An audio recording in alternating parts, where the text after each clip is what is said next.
la dignidad contra el abuso y la explotación a la infancia es nuestro lema.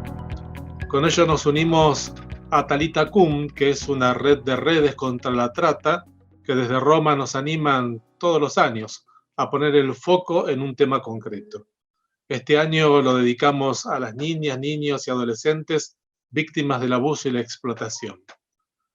Caminando por la dignidad contra la trata de personas. Nuestro compromiso tiene este horizonte, la dignidad de cada persona, sin dejar a nadie atrás.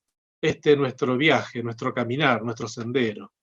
Caminar con ojos abiertos para reconocer los procesos que llevan a millones de personas, especialmente gente joven, a la explotación y a la trata. Caminar con un corazón atento para descubrir los caminos diarios de miles de personas en busca de libertad y dignidad. Caminos de cuidado, de inclusión y de empoderamiento. Caminar con esperanza, guiando nuestros pies para promover acciones contra la trata, que nos hace redescubrir la dignidad, volver a despegar la alegría y liberar esperanza, dejándonos ser inspirados por la creatividad de jóvenes y de su fuerza espiritual. Caminar mano a mano juntos con otras organizaciones para construir una cultura de encuentro que lleve a la conversión de corazones y sociedades inclusivas, capaces de desenmascarar estereotipos y proteger los derechos de cada persona.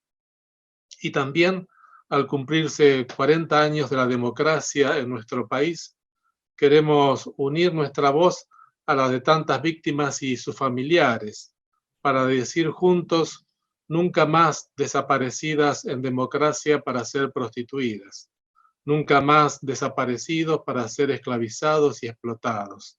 Bienvenidos a este encuentro, a este conversatorio que realizamos desde aquí, en el marco del 30 de julio, que es el Día Mundial contra la Trata de Personas, dispuesto por las organizaciones de las Naciones Unidas. Así que bienvenido, le doy el pase al Padre Obispo Jorge, Obispo de Lomas de Zamora, ¿sí? Él es también presidente de la Comisión Episcopal de la Pastoral Social y también asesor de la Comisión Nacional de Justicia y Paz. Padre Obispo Jorge Lugones, el micrófono es para vos. Bueno, buenas tardes a todos y a todas, muchas gracias. Buenas tardes para nosotros acá en Argentina. Y queríamos comenzar con un breve pasaje del Evangelio. En Mateo 19, 13 y siguientes dice: llevaron unos niños a Jesús para que les impusiera las manos y orara por ellos. Pero los discípulos reprendían a quienes los llevaban. Jesús dijo: dejen que los niños vengan a mí y no se lo impidan, porque el reino de los cielos es de quien son como ellos. Y después de poner las manos sobre ellos, se fue de allí. Palabra de Dios. Gloria a ti, Señor Jesús. Y la ternura de Jesús, la cercanía del Señor, ¿no? Nosotros recordamos que en Israel los pobres de Yahvé eran los anahuín, es decir, la viuda, el niño y el extranjero. Vemos rasgos lindos del Señor y de cercanía, de ternura, cuando se hace cargo del sufrimiento o percibe la generosidad un alma grande, como es la viuda en el templo cuando da sus 2 monedas de cobre muy livianitas que no hacen ruido, pero que los discípulos no lo notan. Y Jesús sí lo nota y se da cuenta. ¿Ven esa viuda? Ha puesto todo lo que tenía para vivir. Otro pasaje del extranjero es cuando ustedes saben que los samaritanos y los judíos eran como enemigos, disputaban mucho. Y sin embargo Jesús pone en el mérito de un extranjero, de un samaritano, de un no querido por el pueblo de Israel, alguien que socorre a su prójimo y se hace cargo y da su tiempo.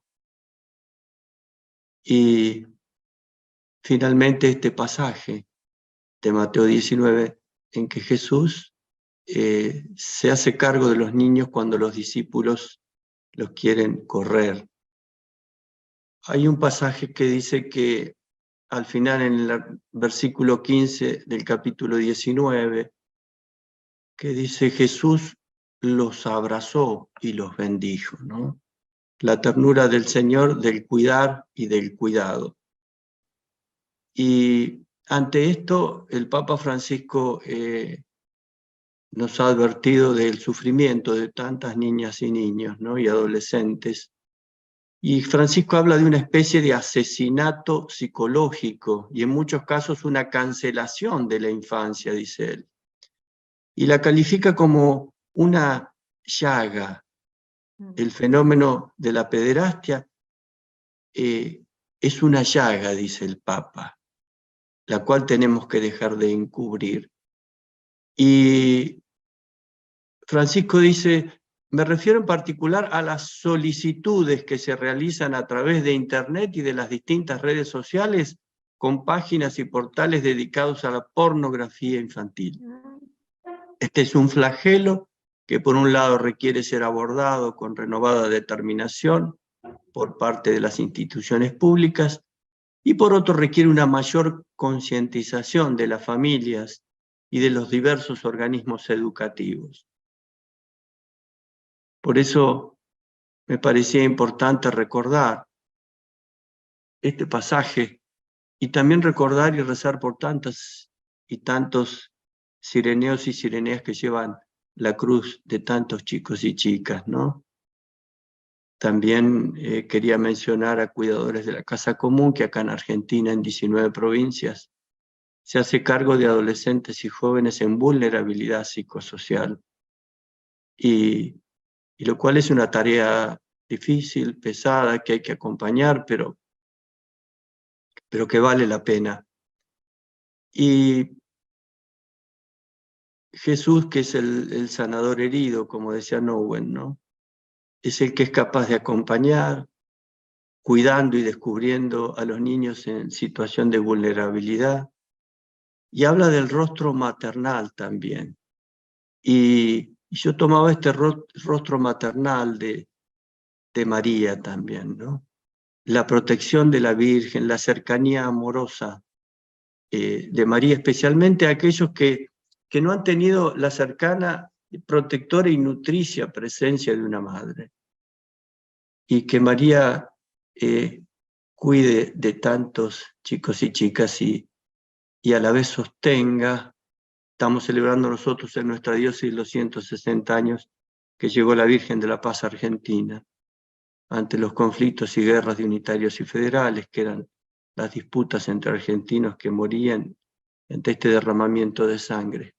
Y la Virgen vino a traer la paz y presenta en su imagen la rama de olivo y a su Hijo, que es el príncipe de la paz. Pidámosle por medio de María también por todos aquellos que ayudan, trabajan, acompañan, cuidan, sostienen, se preocupan, se gastan y dan su tiempo por acompañar estas situaciones tan dolorosas y difíciles.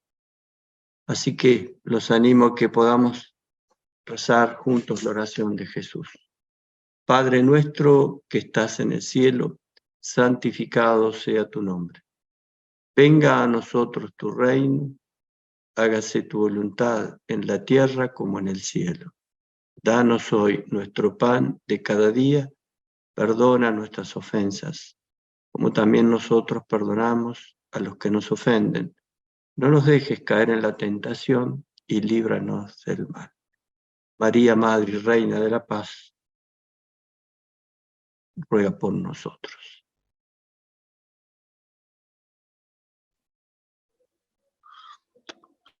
Obispo, ahora el micrófono de José Binetti, y para la trata, que nos va a ir presentando el...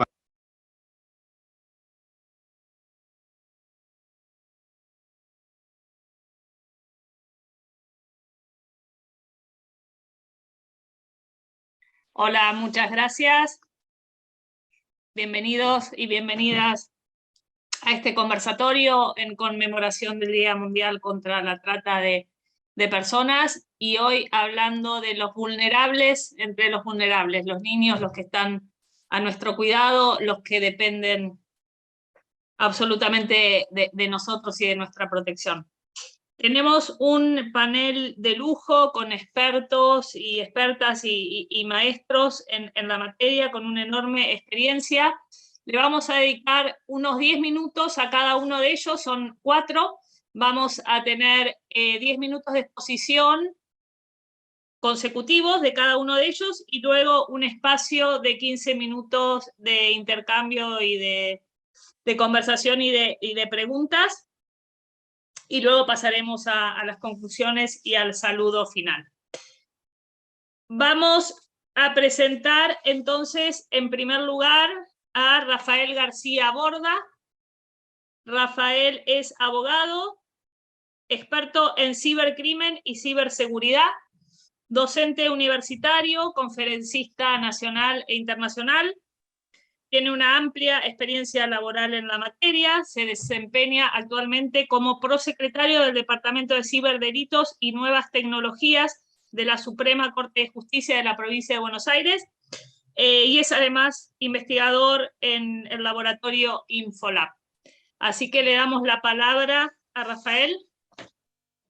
¿Qué tal? Buenas tardes a todos y todas. Es un honor estar aquí hoy como conferencista en este importante evento en conmemoración del Día Mundial contra la Trata de Personas, bajo este lema muy atinado que es Caminando por la Dignidad contra el Abuso y la Explotación a la Infancia. Antes de empezar, y antes que nada, permíteme expresar mi profunda gratitud a los organizadores y a todos los presentes que han decidido ser parte de esta iniciativa. Nuestra presencia aquí es una muestra de nuestro compromiso y determinación para erradicar esta desgarradora forma de esclavitud moderna que priva a millones de seres humanos de su libertad, dignidad y derechos fundamentales.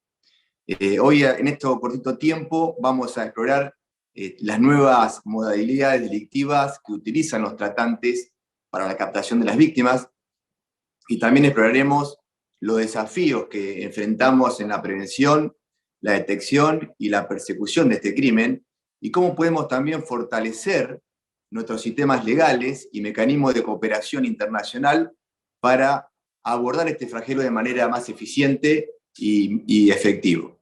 Entonces, bueno, sin más que abordar, directamente vamos a empezar con la presentación. Agradecer a Rodolfo y a todos los que dieron la introducción, a María y a todo este gran equipo y esta gran red que se ha formado y que año a año tengo el privilegio que me invita para estar presente también y poder aportar. Bueno, vamos a entrar ya directamente en la exposición, y primero, como decía también el obispo Lugones, que habló muy bien de la mal llamada pornografía infantil, y vamos a hablar un poquito de eso, ¿no? De las nuevas formas, de las nuevas metodologías de captación en este mundo de la trata de personas. ¿Sí? Primero, contarles que con la pandemia y con lo que fue ese encierro, obviamente que hubo un cambio de paradigma en cuanto a la captación. Antes nosotros encontrábamos que los tratantes buscaban y publicaban en diarios de circulación, de alta circulación, de cada uno de los países de América Latina y de todo el mundo, para lograr la captación de las víctimas. Eso se fue transformando y se profundizó aún más con la pandemia. Entonces, hoy tenemos la captación a través de redes sociales, como bien pueden ver en la presentación. ¿Y qué pasa, ya para entrar después en discusión, cuando una mamá, una víctima, va a hacer la denuncia a una comisaría? ¿Estamos preparados?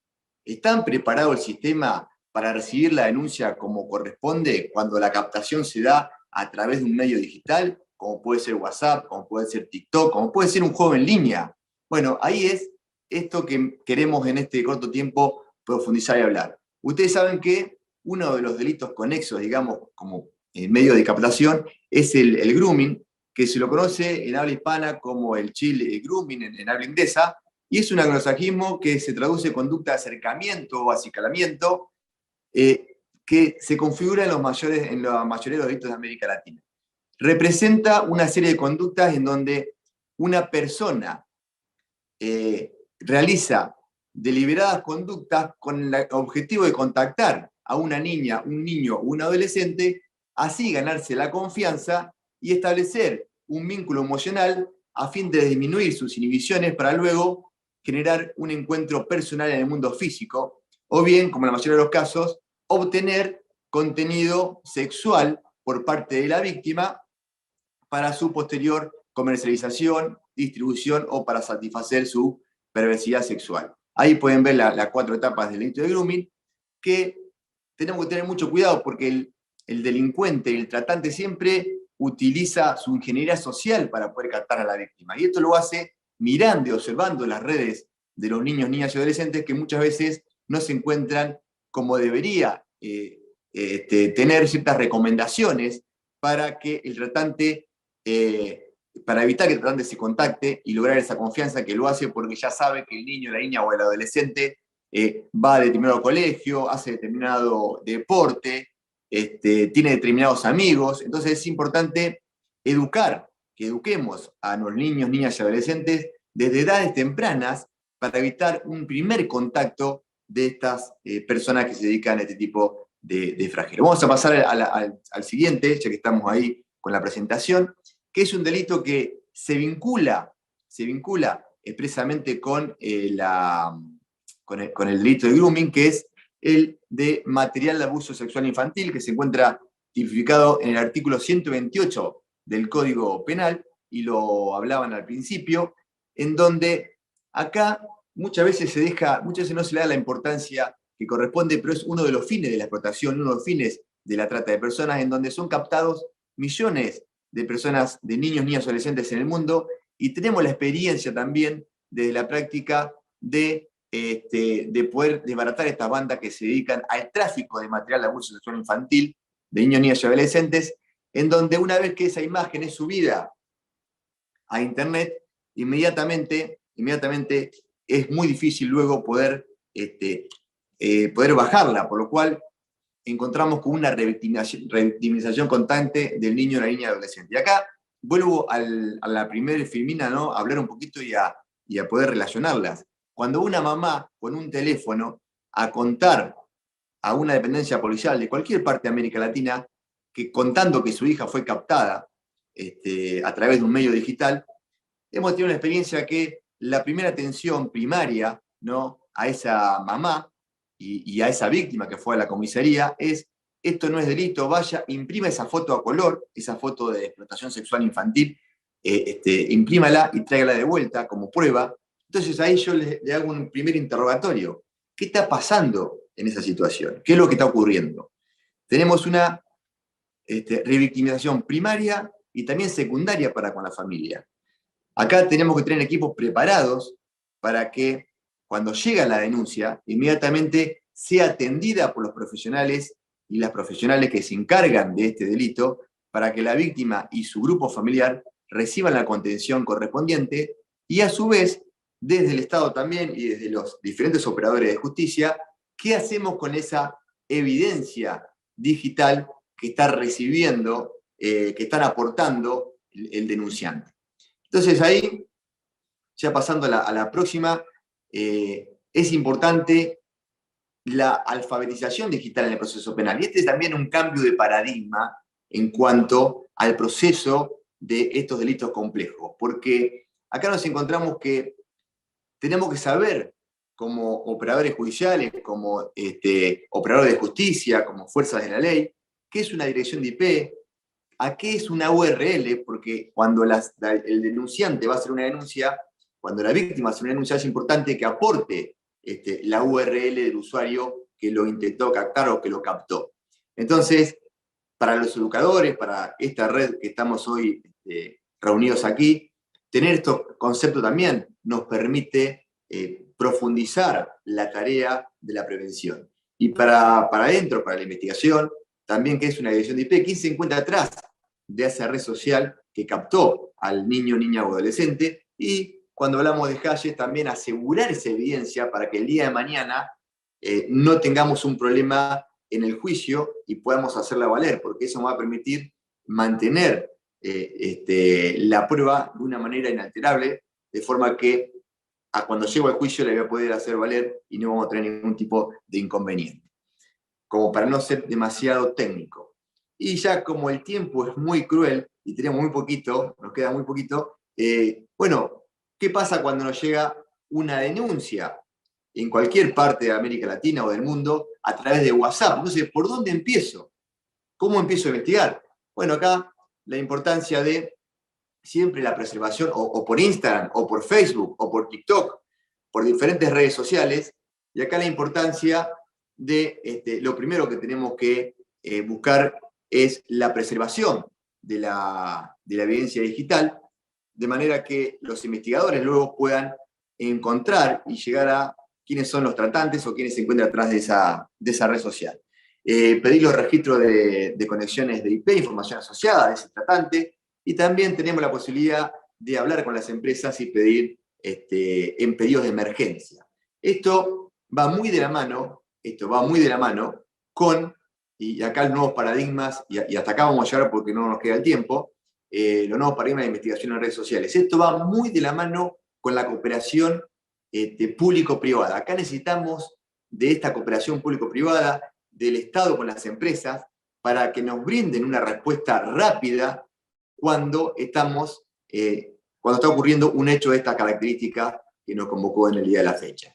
Por lo cual, yo diría que nos tenemos que sentar continuamente con las empresas a dialogar, a generar protocolos de actuación, para que cuando tenemos una víctima, el sistema funcione y no nos pase como ha pasado, y tenemos varias experiencias, en que se hace la denuncia, no se toma la denuncia, o pasan días sin que se tome una medida pertinente para llegar a identificar al tratante, o más que nada para poder salvaguardar la vida de la víctima y poder restituirla a su domicilio, o bien a un lugar donde sea contenida, y que podamos brindarle todo el apoyo y poder empoderarla nuevamente de sus derechos fundamentales.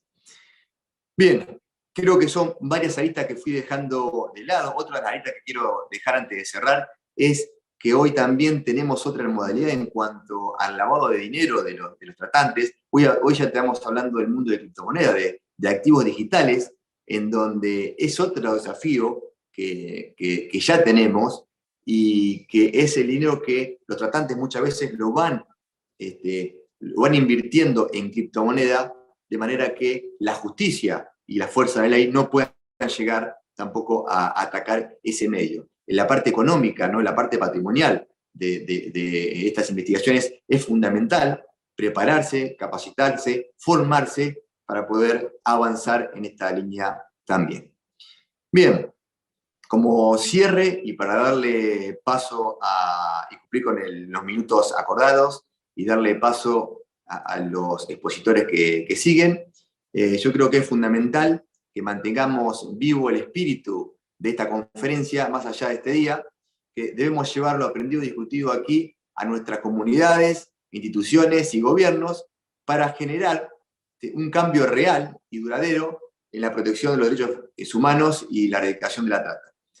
Cada uno de nosotros tiene un papel fundamental en esta lucha, desde el lugar en el que nos encontramos, y podemos hacer la diferencia, ya sea al educar, sensibilizar, apoyar a organizaciones que trabajen en el terreno, o impulsar políticas efectivas. Así que invito a que sigamos unidos, porque solo trabajando en conjunto podremos avanzar hacia un mundo más justo y libre de trata de personas, y donde cada ser humano pueda vivir con dignidad y respeto.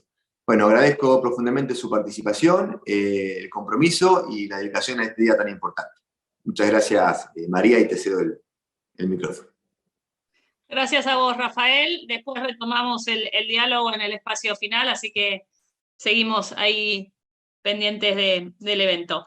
Le damos la bienvenida ahora a Teresa Columba Ulloa. Qué bueno verte, Teresa. Es directora de la Coalición Regional contra el Tráfico de Mujeres y Niñas en América Latina y el Caribe, maestra en Ciencias de la Educación, candidata al Premio Nobel de la Paz en el 2005, por el proyecto 1000 Mujeres por un Premio Nobel. En el 2011 recibió el premio Gleisman Internacional al Activismo Social, otorgado por el Centro Kennedy y la Universidad de Harvard, entre otros muchos reconocimientos recibidos. Ha dedicado su vida a luchar por los derechos humanos de las mujeres, los últimos 25 años a luchar contra la trata y todas las formas de explotación. Cuenta con 40 años de experiencia académica y de enseñanza en diferentes niveles, incluido posgrado y a distancia. Diseñó y coordinó el diplomado sobre acceso a la justicia y trata de personas con propósito de explotación sexual, y en enero del 2003 fue designada directora de la Coalición contra el Tráfico de Mujeres y Niñas para América Latina y el Caribe. CATWALAC por sus siglas. Te damos la palabra, Teresa.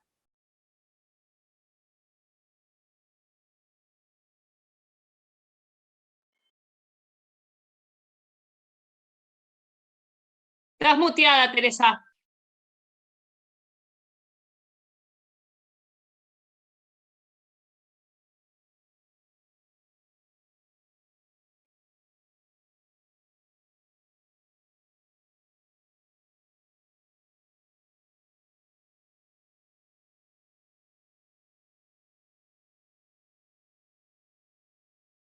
Buenos días, buenas tardes ya a todas y a todos. Quiero pedirles de favor si me pueden habilitar el compartir pantalla.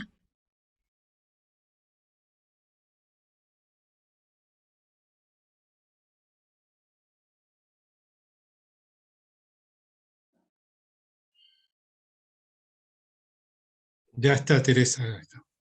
Gracias, muy amable. Bueno, pues yo quería abordar un poco la explotación infantil en Latinoamérica. Y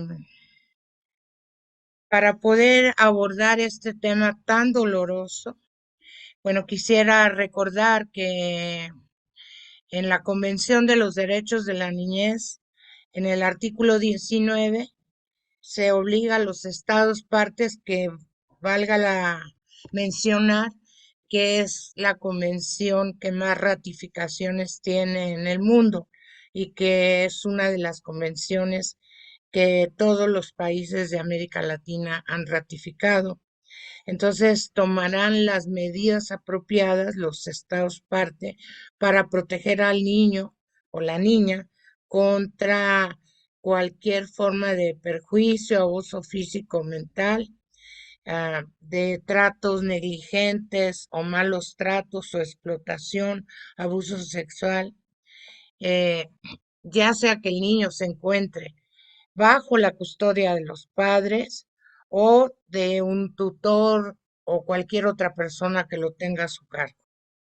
Eh, y también en el artículo 32 de esa convención vamos a encontrar que se va a proteger al niño contra cualquier explotación económica y contra el desempeño de cualquier eh, actividad peligrosa, o que se entorpezca su educación, que sea peligrosa para su desarrollo físico, mental, espiritual, moral o social. Establece que debe fijarse una edad mínima para trabajar y, y que también se debe tener mucho cuidado en cómo se reglamentan los horarios para el trabajo. Eh, y luego en el artículo 33 se habla de que los estados partes deben adoptar todas las medidas apropiadas de cualquier carácter, ya sea legislativas, administrativas, sociales y educacionales, para proteger a los niños contra el uso ilícito de estupefacientes y sustancias psicotrópicas, lo que en nuestros países no se está dando, porque lo que estamos encontrando es que la niñez y la adolescencia empieza el consumo de droga cada vez a edades más tempranas. Y el artículo 34 y el 35 se habla ya específicamente a proteger a la niñez contra todas las formas de explotación sexual, ya sea la incitación o la coacción para que ingresen a cualquier actividad sexual, la explotación del niño o la niña en la prostitución o en prácticas sexuales ilegales. Yo digo que a esa edad todas las prácticas sexuales son ilegales, y la explotación del niño en espectáculos pornográficos. Y el 35 tomarán todas las medidas para la cooperación nacional, bilateral y multilateral que sean necesarias para impedir el secuestro, la venta o la trata de niños para cualquier fin o en cualquier forma. Y tiene un protocolo adicional sobre la venta de niños y niñas, ¿no? Ahora, ¿qué pasa cuando el protocolo de Palermo nos habla de la trata y las formas y modalidades de explotación? Lo que hace es sumar en el mismo delito la trata y la forma de explotación como si fueran una sola. Yo digo, o por lo menos en México logré que se separaran, pero que hubiera, aquí le decimos concurso real, que es sumar las penas, no que la pena mayor absorba la menor, porque la tipificación de los delitos en el caso de la trata se realiza a partir de tres elementos fundamentales: las acciones típicas, los medios comisivos y los fines. En el caso de México, logramos quitarle los medios comisivos a la trata, no así a las formas y modalidades de explotación. Y aquí es interesante, ese es un tiempo que no me he tomado para analizar cómo es en Argentina o cómo es en Colombia o en Brasil, porque acá en México eh, el delito de secuestro tiene una de las penalidades más altas en nuestro país: secuestro y feminicidio. Y ahí el secuestrador obtiene un ingreso como rescate del secuestro. En cambio, eh, en la trata se empieza a obtener dinero a partir de que se empieza a explotar a la persona. Entonces, separamos los delitos y le pusimos esa condición del concurso real buscando que se equiparara, porque generalmente secuestran a quien tiene bienes económicos con los cuales puede pagar el rescate. En cambio, a las víctimas de trata generalmente son pobres, están en condición de pobreza o pobreza extrema. Las formas más comunes de explotación de niñas, niños y adolescentes que hemos encontrado en América Latina son, en primer lugar, la explotación sexual, luego la laboral, tráfico de órganos, tejidos o sus componentes, y el trato como mercancías por medio de los vientres de alquiler, y también la comercialización de óvulos y espermatozoides. También el uso de niñas y niños y adolescentes por la delincuencia organizada para sus actividades ilícitas.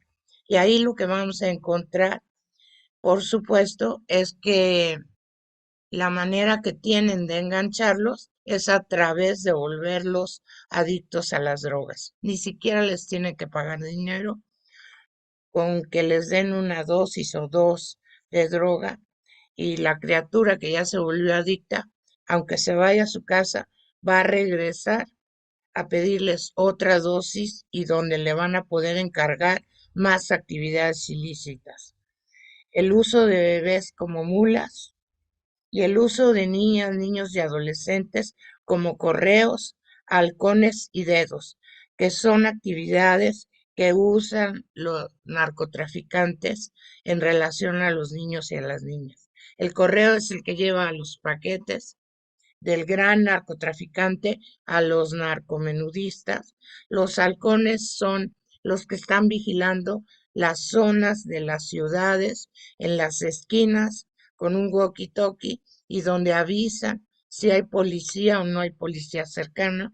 Y los dedos son quienes entran a las escuelas, logran que las niñas y niños que parecen de más capacidad económica los inviten a su casa y cuando salen de ahí ya pasan el reporte de cuántos coches tienen, cuántas pantallas, o sea, cuál es la posibilidad de secuestrar o de entrar a robar.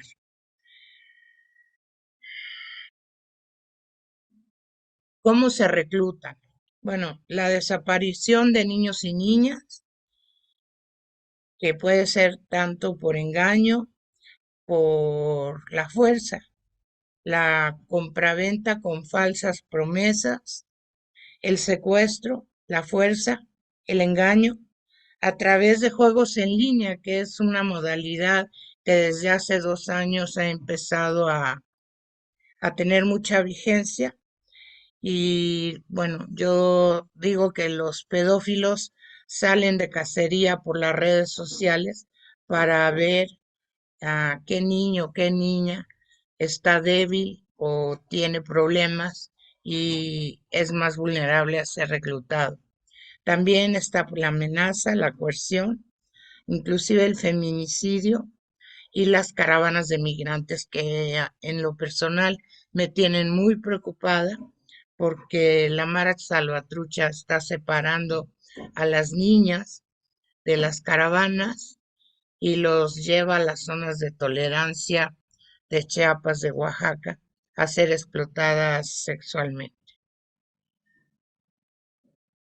Bueno, ustedes seguramente ya saben de esta película donde Mel Gibson está diciendo que hay que cuidar a los niños y a las niñas. La película es Sound of Freedom y tiene que ver con un policía que fue parte del FBI y después armó un grupo independiente para estar rescatando niños en cualquier y niñas en cualquier parte del mundo. Eh, pues yo sé que el tiempo era muy corto y pues lo que es cierto es que a un niño, a una niña, el tratante o el pedófilo no lo tiene que sacar de su casa, desde su recámara, porque luego como papás cometemos el gravísimo error de ponerles las computadoras en sus cuartos. Ahí pueden convencerlos de que se desnuden y filmarlos y obtener material pornográfico, que es un delito que ha aumentado muchísimo a partir de la pandemia en toda nuestra América Latina, pero más especialmente en México. Entonces, por los niños y las niñas, yo creo que tenemos que decir basta, porque los niños y las niñas son de todos y todas, de toda la sociedad, y somos corresponsables, junto con los padres, de su vida, de su historia, de su rescate, de su educación, de su salud física y mental. Muchas gracias. Muchas gracias a vos, Teresa. Seguimos después en el espacio final. Pasamos ahora a Amelia López Loforte. Es médica, defensora de los derechos de niñas, niños y adolescentes de la provincia de Córdoba, electa por la Honorable Legislatura de Córdoba durante el periodo 2016-2021, reelecta para el periodo 2021-2026. Diputada nacional, mandato cumplido por la provincia de Córdoba, ministra de Educación de Córdoba en el periodo 2003-2006. Actualmente es profesora asistente del programa de médicos comunitarios de la Facultad de Ciencias Médicas de la Universidad Nacional de Córdoba, directora de la Diplomatura de Derechos de Niñez y Adolescencia y de la Diplomatura de Acompañamiento de Infancias en el Mundo Digital de la Universidad Nacional de Villa María.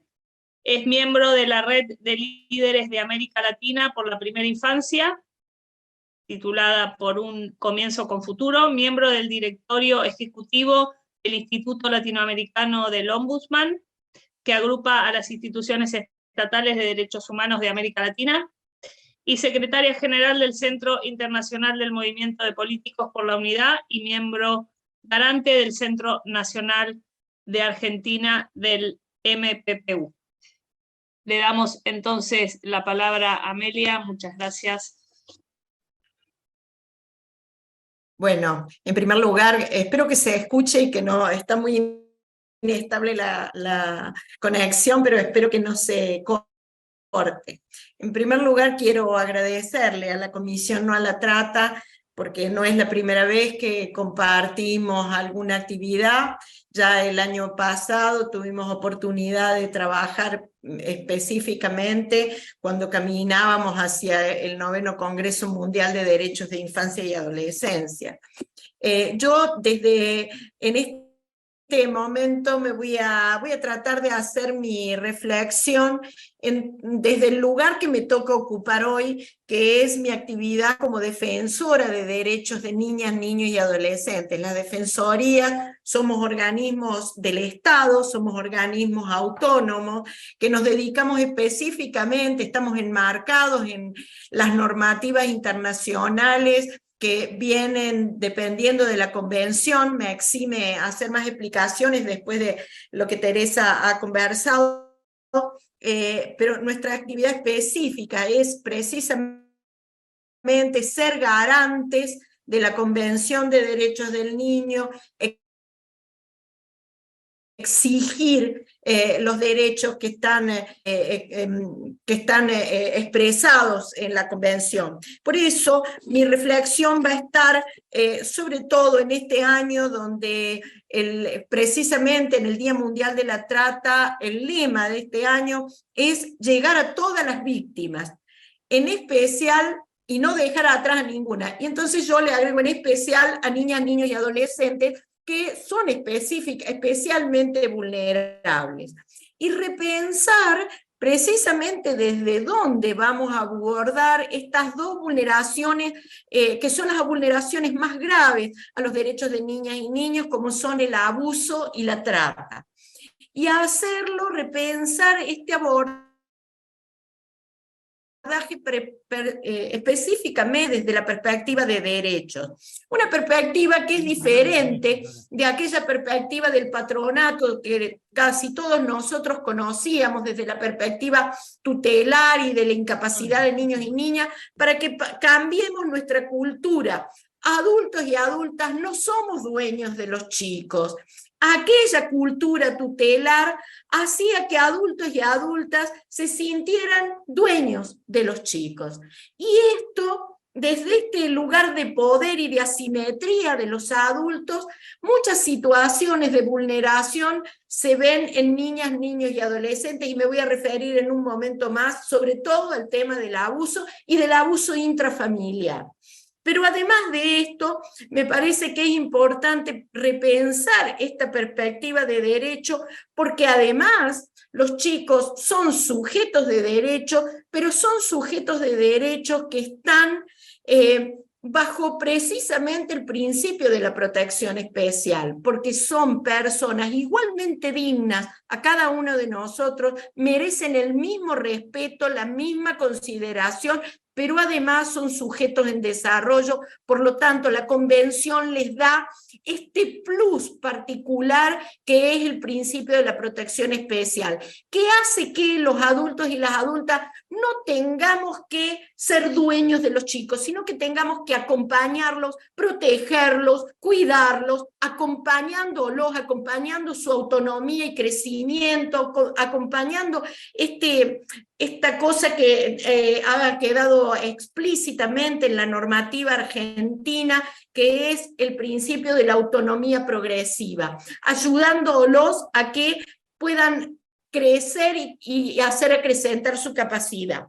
Por eso creo yo que el primer punto de prevención es cambiar la cultura y pasar a una cultura que deje el adultocentrismo en el cual muchos de nosotros nos hemos formado, ¿no? Pero por otro lado, esto de hablar de igual dignidad y respeto supone poner en el centro la escucha, la empatía, la generación de espacios de confianza hacia niñas, niños y adolescentes, y también de credibilidad hacia lo que los chicos y las chicas dicen. Yo voy a referirme rápidamente a algunos tips en torno a estas dos vulneraciones de derechos. En un país como el nuestro, donde el 54% de los chicos viven en familias que son hoy pobres y el 12% vive en familias que son indigentes, es decir, hay un 66% de chicos que viven en situaciones de extrema vulnerabilidad. Y esa extrema vulnerabilidad hace que queden expuestos a numerosas vulneraciones de derecho a la educación, de derecho al cuidado, sobre todo, de derecho al cuidado, y que quedan expuestos en muchos casos a la calle, al trabajo. Hay algunas de estas situaciones que quienes me antecedieron pusieron en blanco. Situaciones que tienen que ver con la explotación laboral, que tienen que ver con el uso de niñas y niños en actividades de delincuencia, sobre todo tráfico de drogas, sobre todo actividades que a veces todos están pensando en cómo punir a los chicos, y yo creo que lo que nos falta pensar es cómo vamos a hacer primero para restaurar sus derechos, para hacer que tengan un desarrollo pleno, y recién después cómo van a cambiar las situaciones de muchos niños y niñas.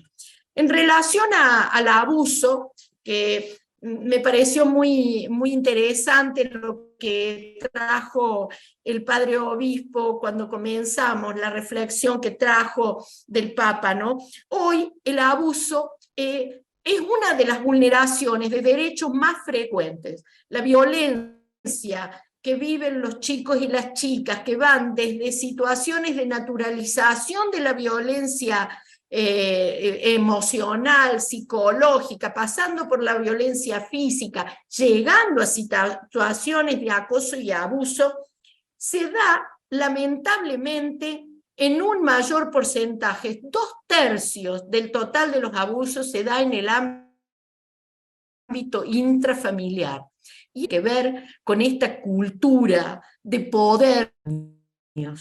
Entonces, una de las cuestiones que yo creo que tenemos que pensar todos como sociedad es de qué modo nosotros somos empáticos, ponemos escucha, sabemos generar espacios de confianza y de credibilidad sin revictimizar a chicas y chicos. Y la otra situación que me parece que bueno, ya algo dijo el Rafael cuando comenzó, la otra situación que ya se está dando con muchísima frecuencia, nosotros venimos trabajando en este ámbito desde el 2017, es precisamente la captación de los chicos a través de redes sociales. Nosotros desde el año 2017 hemos comenzado una tarea en el ámbito de navegación segura. Muchos chicos y chicas hoy solos en su habitación son captados por personas extrañas. En nuestras estadísticas, nosotros hacemos habitualmente encuestas a los adolescentes. La mitad de los adolescentes, de una muestra significativa, la mitad de los adolescentes chatean con desconocidos. Y de esos chicos que chatean con desconocidos, 4 de cada 10 llegan a encontrarse con ellos.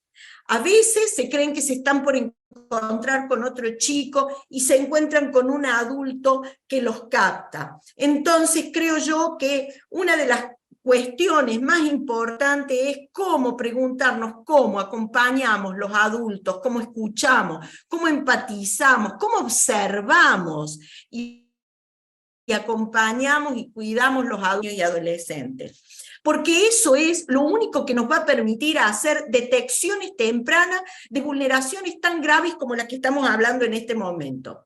Otro aspecto que me parece que es importante y que no quiero dejar de mencionarlo en relación al tema del abuso es la importancia de la educación sexual integral, es decir, que los chicos puedan respetar, conocer, valorar su propio cuerpo, estimarse, empoderarse, pero empoderarse en un sentido positivo de respeto y de valor de su propia dignidad como persona, y superar los estereotipos sexistas. Lamentablemente todavía las niñas, las adolescentes son las más vulneradas.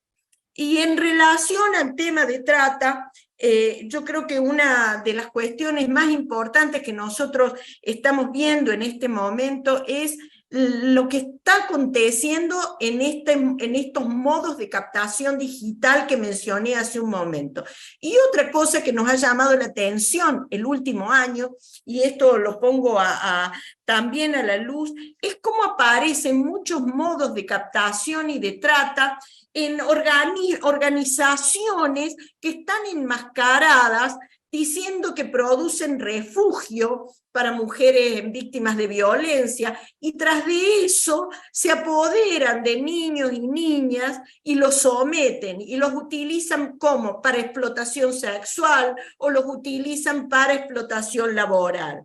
Por eso me parece que no, todos nosotros como sociedad logremos cambiar los prototipos culturales que tenemos, hacer esta transformación de la cultura dando protagonismo y voz a los chicos y a las chicas, ayudándolos a que su opinión sea tenida en cuenta como ciudadanos, logrando una mayor formación por parte de la familia, por parte de los adultos docentes, que a veces, o personal de salud, que a veces está en contacto con un niño o una niña, observa situaciones de hipersexualización, observa situaciones que son una pequeña llamada de atención. Creo que eso también es el modo en que todos podemos contribuir a que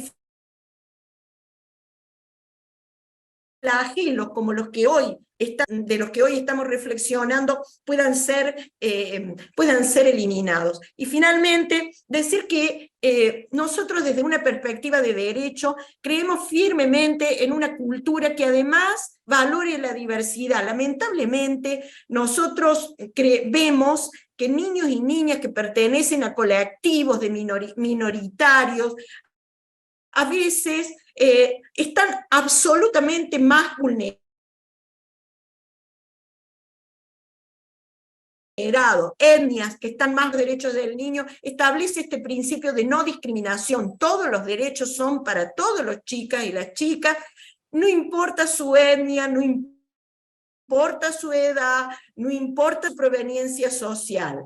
Esto es cambiar hacia una cultura de derecho. Y desde los organismos tanto del Estado como de la sociedad civil, se vuelve cada vez más importante hacer estas articulaciones, generar estas redes, articulaciones que puedan poner en diálogo los estados nacionales, provinciales, los organismos locales, que son los que tienen la mirada más cercana de lo que acontece con niñas y niñas, y a su vez en diálogo con la sociedad civil.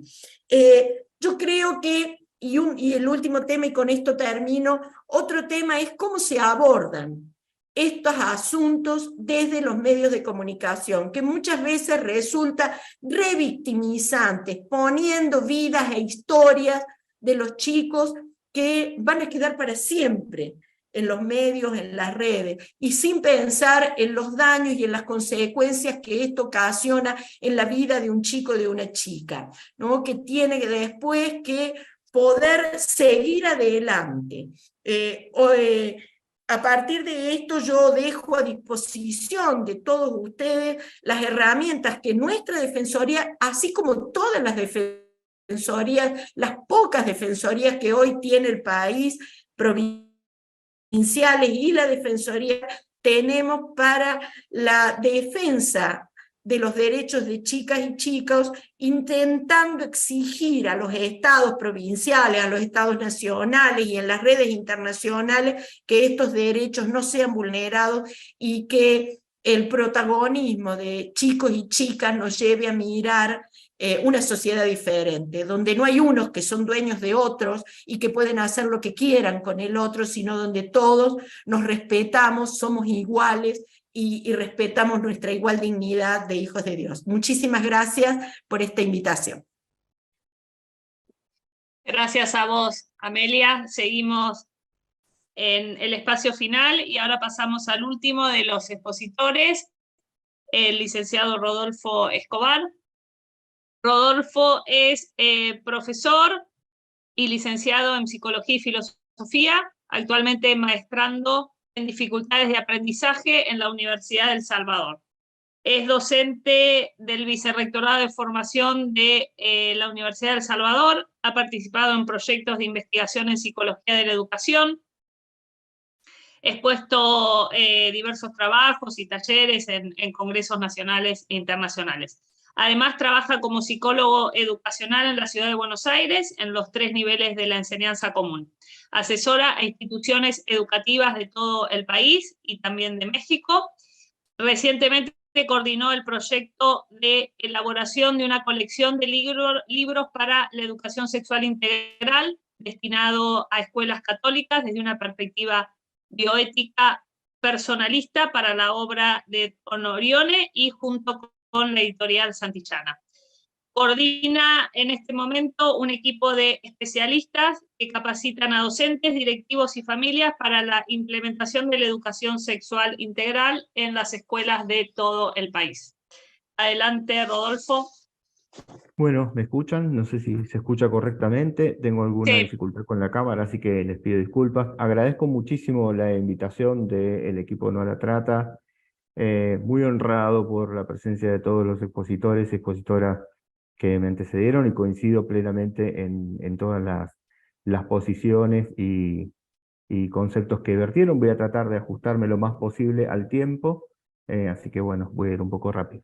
La idea es poder poner sobre la mesa algo que decía Amelia recién sobre la educación sexual integral, ¿no? La necesidad de que la educación sexual integral sea una realidad en nuestras escuelas, en todas las escuelas del país, pero sobre todo en las escuelas católicas que tenemos como misión la promoción y el cuidado de la persona desde una mirada trascendente, ¿no? Entonces, para eso, tener en claro que la educación sexual integral no tiene que ver solamente con la genitalidad, sino que busca promover una dimensión más profunda, una dimensión más humana de la persona en aspectos que tienen que ver con el cuidado, con los vínculos y sobre todo con la garantía de sus derechos, ¿no? Entonces, dejando esto como punto de base, la educación sexual integral no tiene que ver solamente con el abordaje de la genitalidad o de las relaciones sexuales, sino con el considerar la sexualidad como una dimensión más profundamente humana. Por eso también es muy fortalecedor, nos anima a seguir trabajando cada día sí a la ESI que nos ha regalado el Papa Francisco en Amoris Laetitia, ¿no? En el año 2016 de manera explícita y convocando a las escuelas católicas a revisar qué han hecho durante este tiempo desde el Concilio Vaticano II, donde se manifestó esta necesidad de la educación sexual integral hasta este tiempo, ¿no? De nuevo buscando dar una mirada trascendente, de nuevo buscando enriquecer y animar a chicos y chicas a redimensionar la sexualidad, a reconsiderar y enriquecer esta dimensión como lo propone la cultura actual. En este mismo sentido, los obispos de Argentina, la Comisión Episcopal de Educación Católica y de Laicos y Familias en 2018 reforzaron este sí haciéndolo explícito, ¿no? A través de una carta diciendo sí a la educación sexual integral. Esto fue un llamado nuevamente a todas las instituciones educativas y a todos quienes trabajamos en el marco de las escuelas católicas a volver a poner la mirada sobre qué estábamos haciendo, cómo lo estábamos haciendo, de qué manera lográbamos que este trabajo fuese algo sistemático y no esporádico. De esta manera surgieron algunos proyectos. Quiero destacar algunas cuestiones de un proyecto en el cual me vi convocado a participar, en base a la congregación de Don Orione y de la mano de Santillana, que es lo que vamos a presentar al final de la presentación, como una muestra específica. A mí me convocaban para presentar algunas herramientas y formas concretas de este trabajo. Pero como decíamos, señor Lugones, al principio, ¿desde dónde acompañar, desde dónde buscar este sostén de chicos y chicas en la escuela? Y esto lo traigo a colación de desde dónde pensar la educación sexual integral, ¿no? A lo largo de la historia ha habido distintos enfoques pedagógicos para pensar la ESI. Los más antiguos, algunos de los cuales habremos sido sujetos también nosotros en la educación, un enfoque biológico higienista que se detenía solamente en el cuidado de la salud del cuerpo y en relación a la dimensión genital de la persona. Hoy aparecen otros enfoques, hedonistas, socioculturalistas, poniendo el peso sobre todo en la cuestión del placer o en las construcciones sociales y la dimensión social que ha tenido sobre la sexualidad. El enfoque que nosotros proponemos es la pedagogía del cuidado, pensar que tenemos sujetos que deben ser acompañados, como decía Amelia más temprano, en el desarrollo de decisiones que irán tomando a medida que puedan ejercer esa autonomía progresiva que el marco normativo de nuestro país les otorga. Pero pensando sobre todo en una persona en términos holísticos, en términos integrales, ¿no? Pensando que el ser humano es un ser bio, psico, socio, espiritual. Y hacia ahí es donde nosotros buscamos llevar nuestros esfuerzos, ¿no?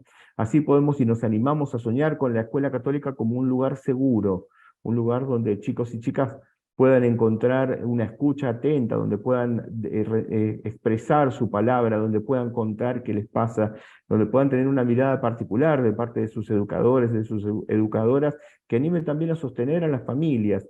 Muchas veces las familias se dan cuenta de situaciones de abuso o de captación por un abusador a través de grooming, etcétera, por la propia escuela. Somos los primeros que comunicamos estas situaciones a las familias, incluso cuando se dan situaciones de abuso intrafamiliar. Entonces también la escuela debe poder sostener a las familias en estas situaciones. Y voy a tratar de destinar la mayor parte del tiempo a pensar por qué la ESI es un factor de protección contra las violencias sexuales. No solo contra el abuso, no solo contra el grooming, sino contra toda otra serie de vulneraciones que se dan en niños, niñas y adolescentes. Para esto la ESI desarrolló una serie de ejes y contenidos que nosotros buscamos enriquecer desde la mirada trascendente, pero que nos permiten trabajar de forma específica en algunos aspectos que van a servir como factores de protección para situaciones de violencia. Por ejemplo, prevenir algunas de las fases específicas del abuso sexual infantil, como la seducción o el hechizo, la coerción, la ley del secreto, animando a los niños y niñas a reconocer el valor de su cuerpo, a entender qué secretos deben guardar y cuáles no, a entender que pueden decir que no, a entender que pueden manifestar cómo se sienten, qué cosa les gusta y qué cosa no les gusta, desde edades muy tempranas, incluso desde el nivel inicial. Esto quiero dejarlo bien en claro. La ESI no es solamente para los chicos de secundaria, ¿no?, que tienen que lidiar con sus hormonas. La ESI empieza muy particularmente, si queremos luchar contra el abuso sexual infantil, en el nivel inicial. Y toda escuela que desee cuidar a sus chicos y a sus chicas contra el abuso sexual infantil debe empezar a trabajar desde el nivel inicial en la educación sexual integral. En el segundo ciclo de primaria, por ejemplo, podemos trabajar cuestiones vinculadas a la prevención no solo del abuso, sino sobre todo al grooming, ya que es la edad donde empiezan a tener su primer teléfono celular, donde empiezan a acceder a la tablet, empiezan a acceder a los juegos en línea. Hoy los juegos en línea parece ser el espacio donde más vulnerables se encuentran chicos y chicas para entrar en contacto con los groomers o con los abusadores, ¿no? Entonces, desarrollamos conductas que tienen que ver con el cuidado del uso de las tecnologías de información y comunicación, el prestar atención a que existen ciertos riesgos en los entornos virtuales que por ahí ellos minimizan o que no reconocen como reales, saber a quién pedir ayuda, cómo pedir ayuda, en qué situaciones, poder entender que no se los va a culpabilizar, que les vamos a creer, que va a pasar algo, ¿no? Que después que ellos dicen algo, en la escuela pasa algo. Esto es fundamental que suceda y podamos garantizárselo, ¿no? Y sobre todo con los chicos más grandes del segundo ciclo de primaria y en secundaria, el fortalecimiento de la dimensión del ser por encima del tener.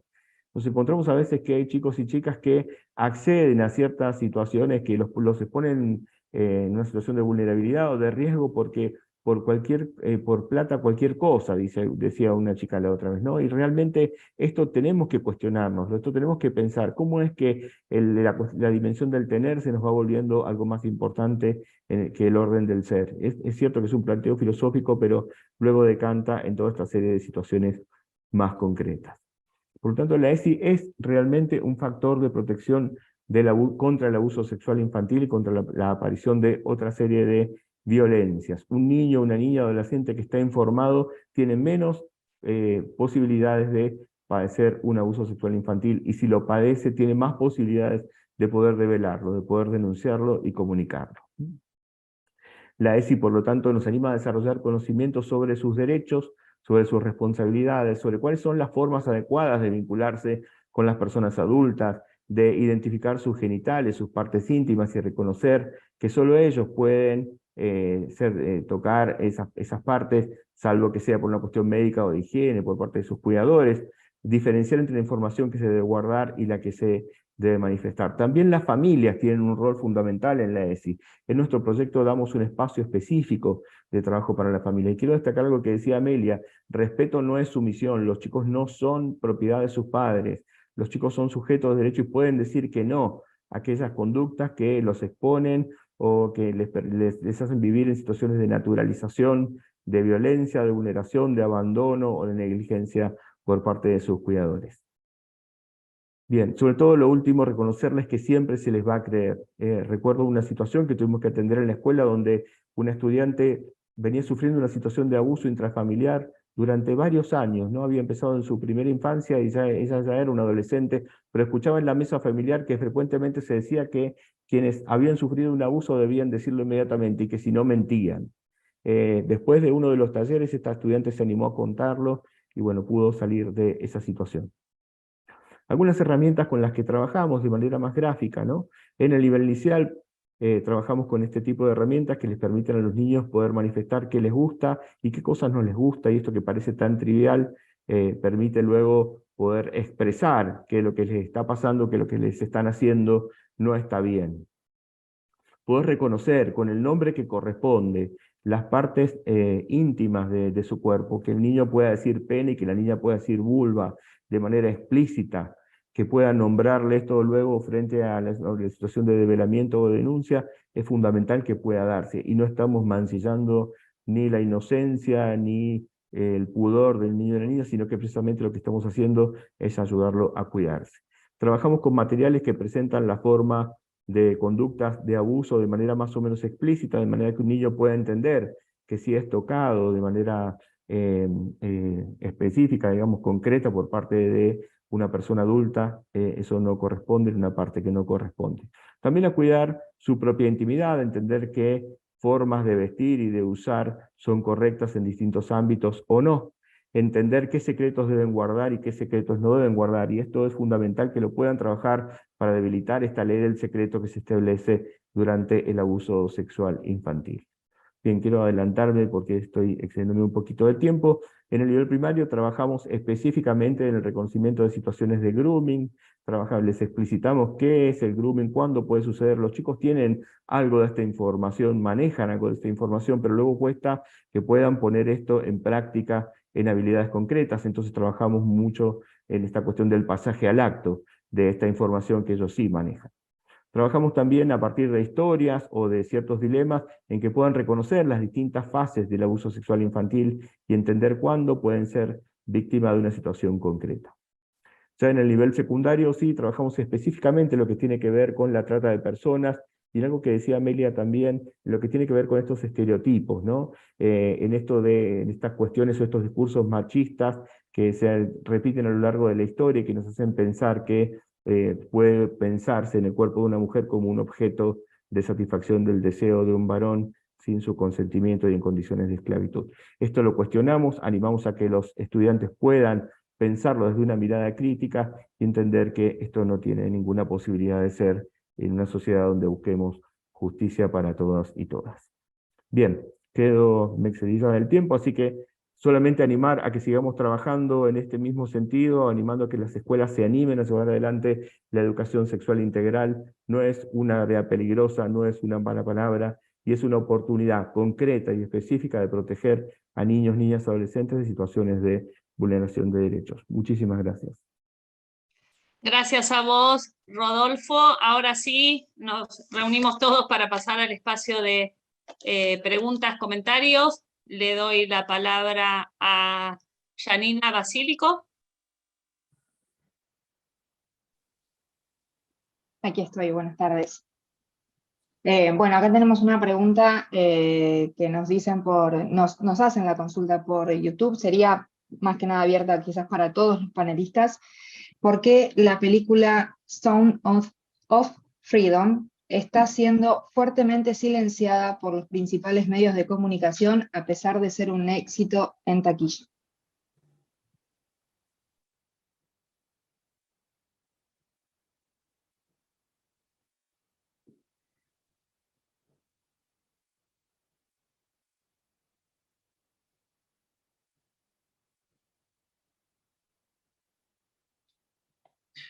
Hola, no sé si alguno toma la palabra. Gracias por la pregunta, Yanni, ¿cómo andás? No la tengo, le tengo el comentario, pero entiendo por qué se refiere a la película sobre un agente federal estadounidense que deja su trabajo para perseguir a traficantes sexuales de niños y se ha convertido en un sorpresivo éxito, digamos, a nivel película. Sin embargo, bueno, se habla mucho de la agresividad y el tráfico sexual de niños en la misma. Y ahí ahí levantó la mano Teresa, así que ahí le dejo la palabra.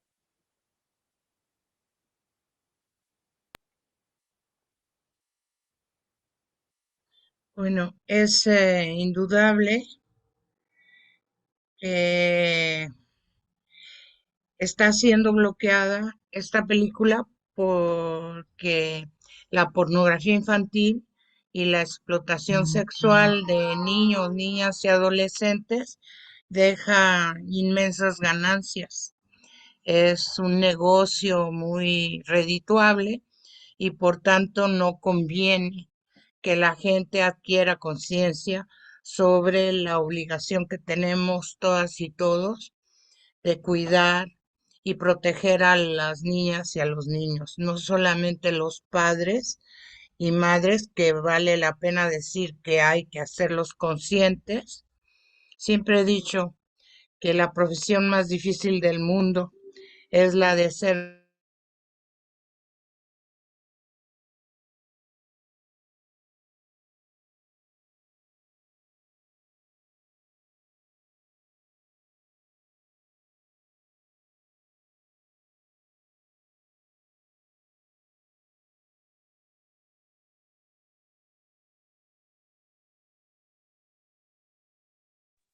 Se cortó la transmisión de Teresa, pasamos a otra consulta, Yani. Perfecto. Bueno, esta es una consulta para el doctor Rafael García. Si tienen datos sobre pedofilia en redes y qué debemos hacer cuando no se quiere tomar la denuncia.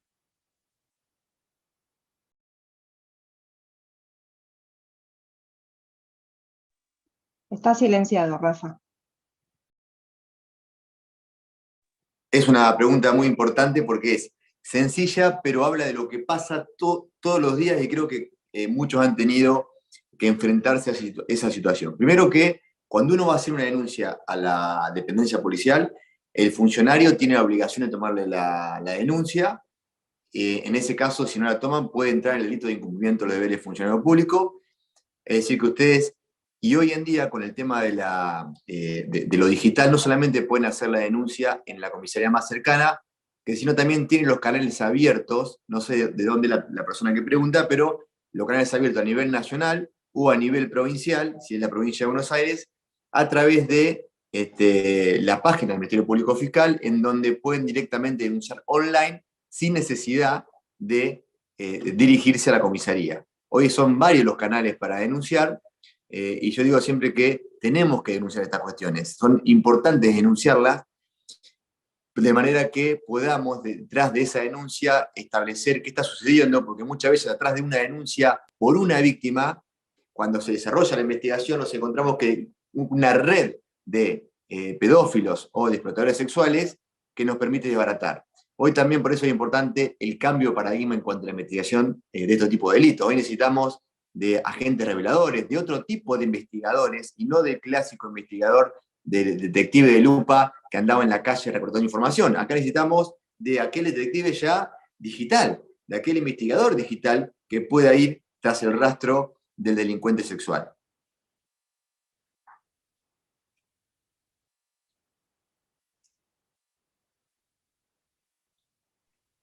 No sé si ahí Yanni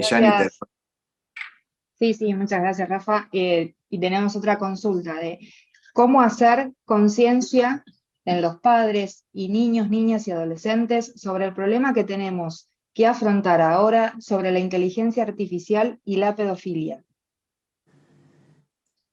Bueno, ahí no sé si puedo responder también, y si no, se lo dejo a cualquiera de los expositores, que está también Amelia, pero en definitiva, la inteligencia artificial, como toda tecnología, uno la utiliza para el bien. O sea, que el ser humano, el recurso humano, la utiliza para el bien. Ahora, hay, como siempre, como en la web superficial o como en la deep web, también hay ciberdelincuentes criminales que utilizan la inteligencia artificial para cometer ciertos delitos. En principio, decimos que lo principal para poder dialogar con nuestras niñas y adolescentes es tener un diálogo fluido del día a día. Un ejemplo de ello sería preguntar cómo te fue hoy en Internet, que creo que es una pregunta que nunca se hace. Le preguntamos cómo le fue en educación física, cómo le fue en hockey, cómo le fue en catecismo, pero le preguntamos a las infancias cómo te fue en Internet. Bueno, y esto un poco también como decía Amelia al principio. Antes a nosotros nos decían en una plaza, no hables con desconocidos, no aceptes un caramelo de un desconocido, y sin embargo hoy están en su habitación conectados online, jugando Discord y varios juegos en línea, y chateando con un montón de personas desconocidas. Entonces, ahí está la responsabilidad del adulto de involucrarse, y no la prohibición, sino el acompañamiento de este crecimiento con los entornos digitales.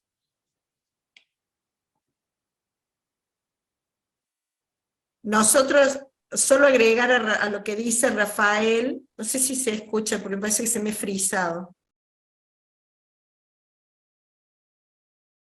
Hola. Sí, se te escucha. No sé si... Ah, perdón, es que me aparecía como conexión inestable.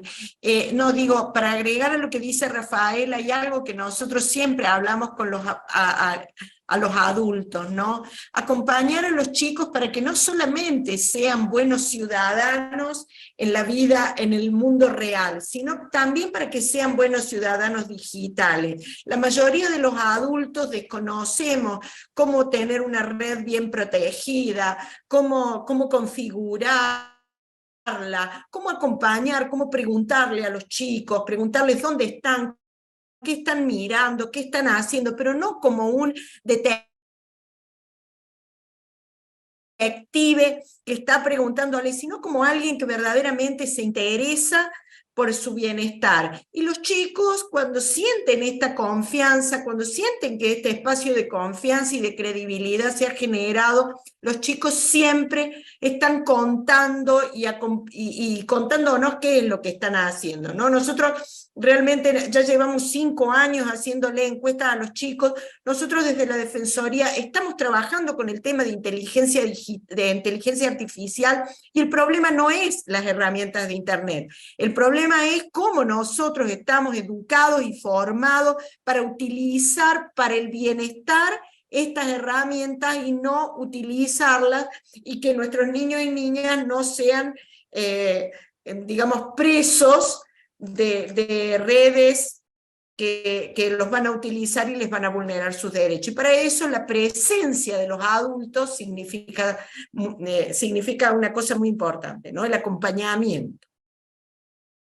De todos modos, yo quería decirles que si alguno de ustedes lo quiere, nosotros tenemos en nuestra página web, tenemos una página de protección digital con algunas herramientas y recomendaciones para padres, para docentes, y damos formación específica que, como es online, la pueden tomar cualquiera desde cualquier lugar de la República Argentina. Pero hay cuadernillos donde orientamos a los papás sobre cómo acompañar a los chicos en el mundo digital, ¿no? Que esa es como el gran desafío, porque a veces decimos, bueno, como yo no sé, y yo no le voy a preguntar, que ellos me expliquen, y los chicos no saben todo, también ellos necesitan tomar esta conciencia de los peligros que existen en las redes.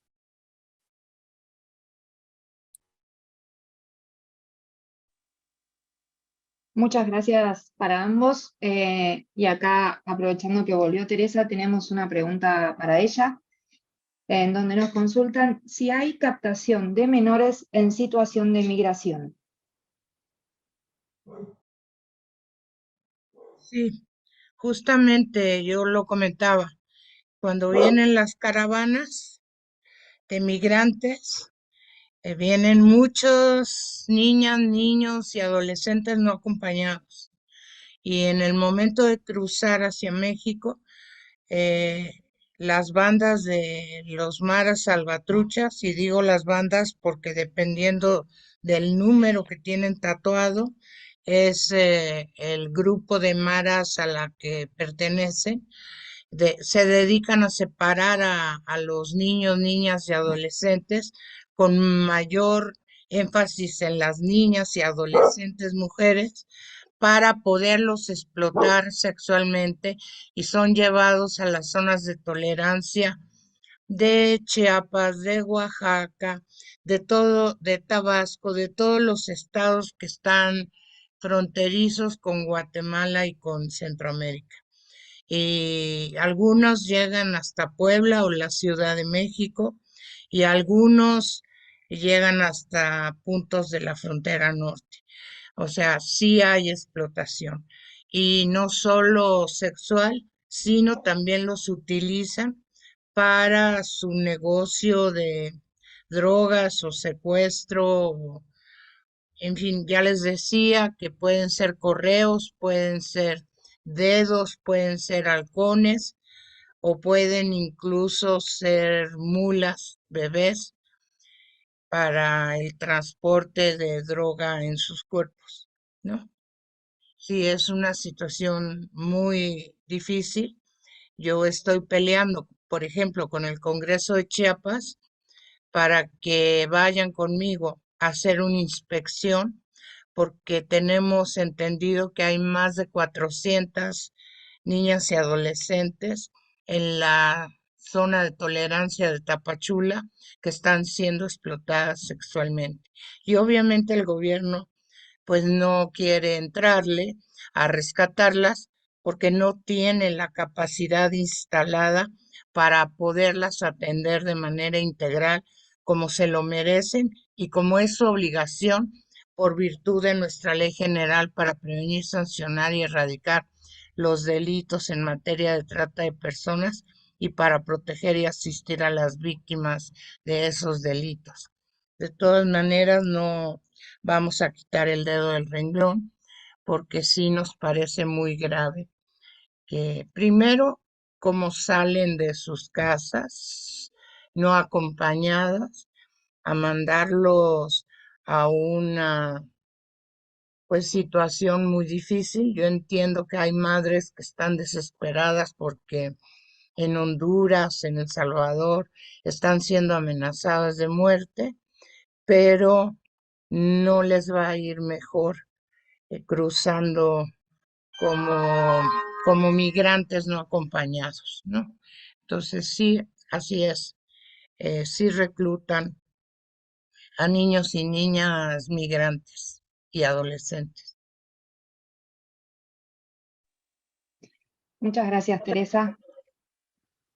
Ahora tenemos una pregunta para Amelia. En primer lugar, nos consultan si podés pasar cuál es la dirección de la página de la Defensoría de Córdoba o dónde es que pueden bajar el material que recién acabaste de informar. Y también nos consultan de cómo fue la situación en pandemia y cómo dialogar sobre el tema en redes. Sí, nosotros la página que nosotros tenemos desde nuestra página pueden ingresar, la página es DDNA sin el www porque es una página de servidor de gobierno, es ddna.cba.gov.ar.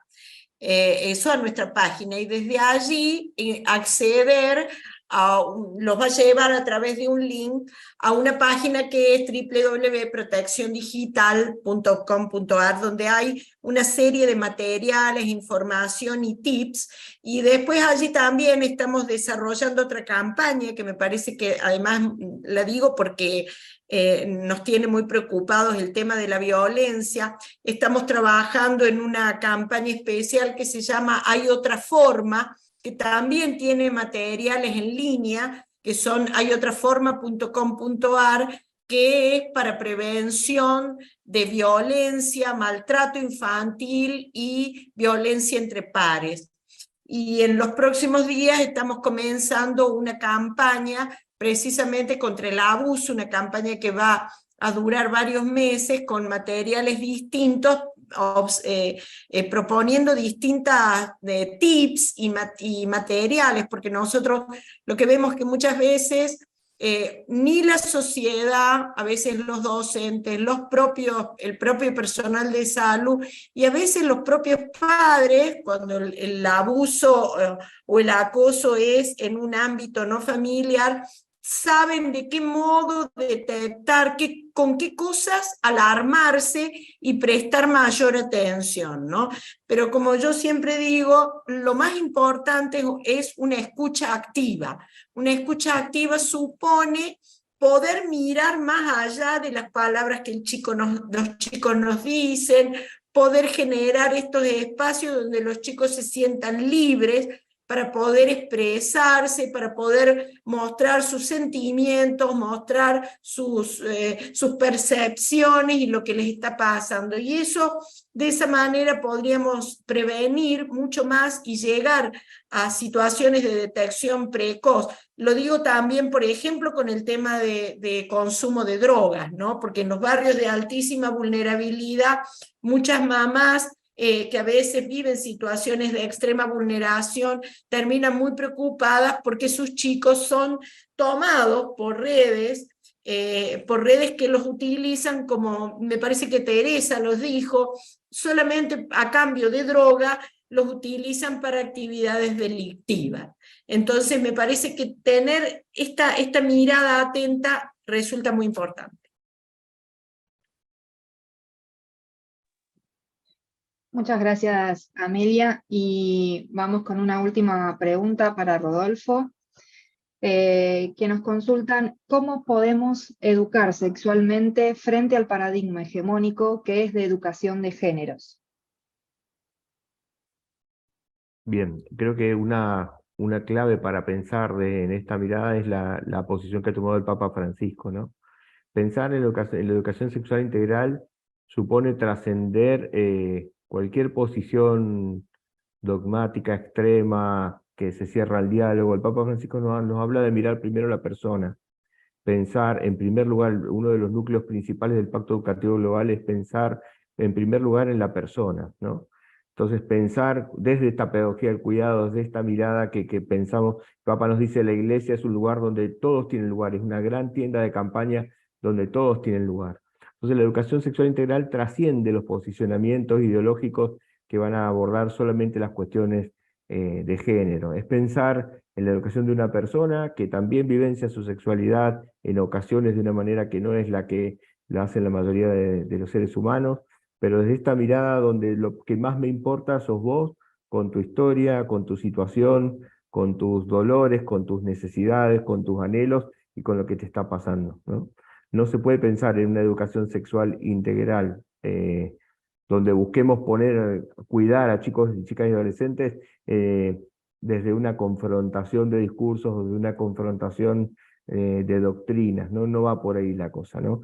Entonces a esta pregunta no sé si se refiere en la posición de un educador. La posición de un educador, todos los días nos vemos confrontados a distintas miradas, a distintas demandas, crecientes, diferentes. Alguien preguntaba recién, Amelia, sobre qué había pasado en la pandemia. En la pandemia explotaron las situaciones de grooming, explotaron las situaciones de contactos indebidos a través de Internet, explotaron un montón de situaciones que no se venían dando pre-pandemia, ¿no? Que no se venían vivenciando antes del aislamiento. El aislamiento también generó mayores situaciones de abusos intrafamiliares.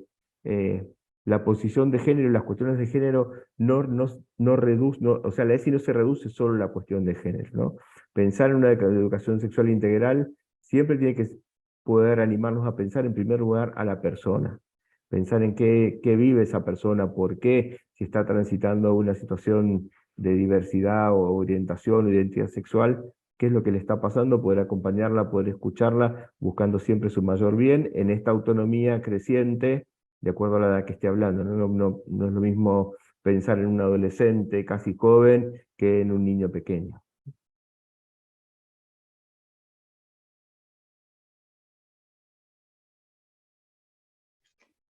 Muy bien, siendo ya las 17:33 horas, lamentablemente nos vamos a tener que despedir.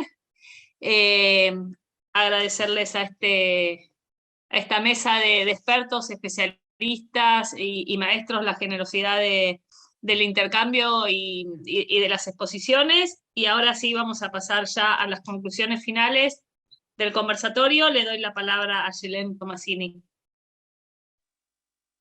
Muchísimas gracias. Un gusto estar con semejantes personalidades que también están trabajando en lo cotidiano.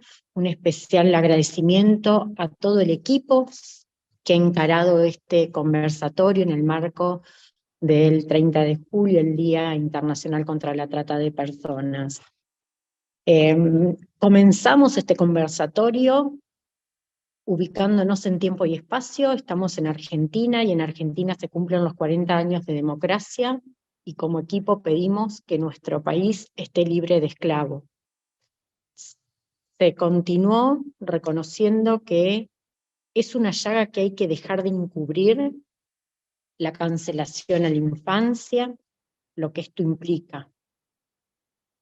Luego comenzamos con las exposiciones, donde nos habló Rafael sobre la captación, las redes sociales, cómo es necesario generar equipos para procesar denuncias y la necesidad de una alfabetización digital, la necesidad también de la cooperación público-privada, educar, sensibilizar, impulsar políticas públicas. Teresa, por su parte, nos introdujo en la realidad latinoamericana, nos habló de la Convención de Derechos de la Niñez, del Protocolo de Palermo, nos hizo una especial diferenciación entre el secuestro y las víctimas de trata. En estas víctimas de trata incluimos al abuso y explotación de niñas, niños y adolescentes, donde en el secuestro las personas son personas de clase alta, donde se les pide una suma de dinero, mientras que las víctimas de trata son personas en situaciones de vulnerabilidad social, de pobreza, mucho más de vulnerabilidad psicológica de niños y niñas. También esto rescató cómo se reclutan, ya sea por medio de las redes sociales, por medio de caravanas de migrantes, la necesidad de cuidar a los niños, que también en estos momentos se está poniendo en evidencia por medio de la película Vientos de Libertad. La necesidad también de ser corresponsables del cuidado, de la custodia, de la educación, la salud física y mental de los niños. El cuidado con el uso de las pantallas, que aquí suele ser un medio para la utilización, la captación de la confianza y el material pornográfico. Por su parte, Amelia nos introdujo en la perspectiva de los derechos de los niños, niñas y adolescentes, la necesidad de acompañar el crecimiento bajo el principio de la autonomía progresiva. Esta prevención desde una prevención encastrada en la cultura, donde podamos también evitar la revictimización de los niños, ¿sí? También se volvió a rescatar la necesidad de estar atentos ante la captación en las redes sociales, donde se necesita identificar cómo acompañamos a los niños, las detecciones tempranas, ¿sí? Luego, también referenciar la necesidad de la educación sexual integral, donde es necesario valorar el cuerpo, el respeto a la dignidad de las personas. También hizo una denuncia que hay organizaciones enmascaradas en refugios que luego utilizan a las personas para la explotación sexual y laboral, la necesidad de mayor formación, la necesidad de exigir a los estados en todos los niveles y a nivel de todas las jurisdicciones el respetar la dignidad. Y finalmente Rodolfo nos introdujo en la ESI, donde nos anima a interiorizarnos con un sentido crítico ante una invasión de distintas propuestas, con un enfoque pedagógico de las experiencias de la pedagogía del cuidado. Y acá quiero hacer un paréntesis y contar que como equipo nosotros venimos transitando invitaciones en el marco de la ESI para dar justamente en los colegios hablar de trata, qué es la trata, y utilizar esta instancia formativa para también prevenir, sensibilizar, concientizar. Bueno, la importancia de la prevención, de cuidar el cuerpo, de educar en la afectividad, la advertencia del grooming, la importancia de la ciudadanía digital, el cuidado de la intimidad, y nos rescataba Rodolfo la necesidad del ser por sobre el tener, el rol de la familia y la importancia de generar confianza, de a los chicos hacerle entender que se les va a creer, enseñar la ley del secreto, qué decir y qué guardar. Y finalmente nos cerraba con la placa de la osadía de anunciar el Evangelio y la vida en abundancia. Pero me quedo también con algo que salió en las preguntas. ¿Cómo te fue hoy en Internet? Que hoy sabemos que Internet es un medio donde se puede usar esta herramienta para la captación y salió muchas veces en el marco de este conversatorio. Agradecer a todos los que nos están siguiendo por el canal de YouTube, a todo el equipo que de una manera u otra han hecho posible la participación, a Rafael, a Teresa, Amelia y Rodolfo. Le doy la palabra en este momento al presidente de la Comisión Nacional de Justicia y Paz para que nos dé su mensaje, y antes quiero también agradecer que en este mes nos está acompañando con una campaña en todas las mesas donde está IPLIDO, que es el Instituto para la Igualdad de Oportunidades de UGRA, donde tienen un posavasos donde habla de denunciar la trata de personas en nuestra línea nacional, que es el 145, que es una línea confidencial y gratuita. Aquí la muestro porque es un modo de tener un gesto concreto de cómo sensibilizar y concientizar. Muchísimas gracias. Bueno, agradecer por supuesto al equipo No la Trata por esta magnífica jornada. El equipo, como siempre, honra a la Comisión Nacional de Justicia y Paz. Agradecer también particularmente a Teresa, Amelia, Rafael y Rodolfo por sus muy valiosas contribuciones. Hemos tratado hoy una llaga dolorosísima para la humanidad. En el medio del escándalo de la pobreza y la indigencia, en un mundo de abundancia, este crimen, el crimen contra los niños, niñas y adolescentes, es aún más escandaloso. Nos mostraron que hay normas más que suficientes para eliminar este flagelo, pero faltan políticas públicas para que esas leyes se lleven a la práctica y se cumplan, y políticas públicas que deben ser necesariamente continentales. Creo que es una muy grata noticia que en este encuentro participan personas de México, Guatemala, Honduras, Ecuador, Costa Rica, Perú, Bolivia, Venezuela, Panamá, Puerto Rico y Antigua y Barbuda. Es decir, una extensa representación de la patria grande.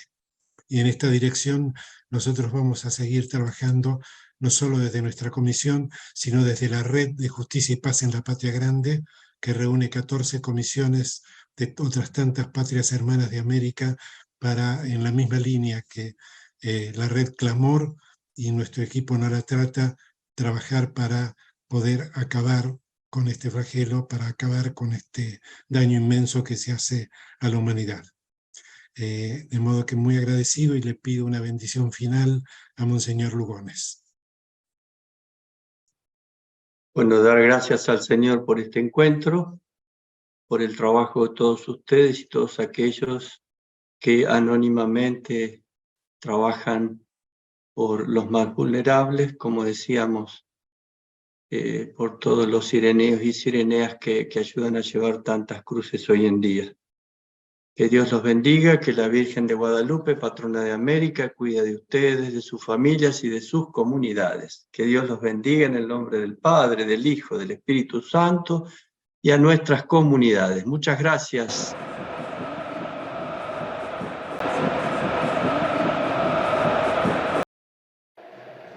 El 30 de julio se conmemora el Día Mundial contra la Trata de Personas. Para denunciar una situación sospechosa de explotación sexual, laboral o infantil, llama a la línea 145. La trata de personas es un delito. Les contamos que el 30 de julio se conmemora el Día Mundial contra la Trata de Personas. Para denunciar una situación sospechosa de explotación sexual, laboral o infantil, llama a la línea 145. La trata de personas es un delito.